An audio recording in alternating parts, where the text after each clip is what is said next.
Alright, dili matungura ang mga personal sa scene of crime operatives Kulsoko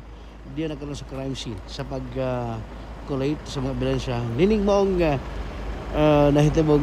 bypass operation no sa mga operatiba sa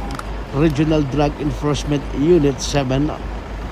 o Regional Intelligence Division 7 RID 7 sa Police Regional Office 7 karong gabi ang kini moong bypass operation nga may resulta sa pagginukuray sa mga suspect tali na sa pulis o operatiba o pagbinaw sa mga bala nga may resulta sa pagkapatay dinig duha ka mga suspect on board nini mo nga puti nga sakinan mga kahigala no so inyo makita ang padayon sa pagkuha o ebidensya no ang ato mga personal sa scene of crime operatives Kulsoko mga higala.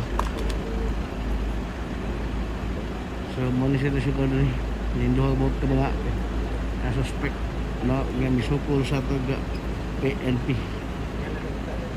Makita ninyo ang kining maong scene.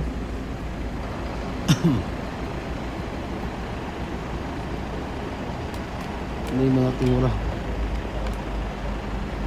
So situation karon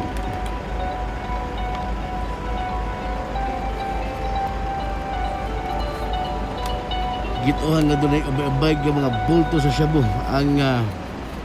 na sakbit no mga higala matungura sa mga debit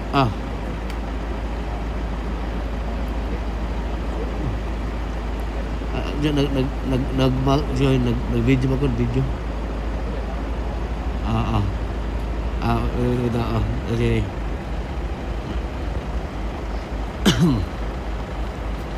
ato balik ko na ngayon matungura ang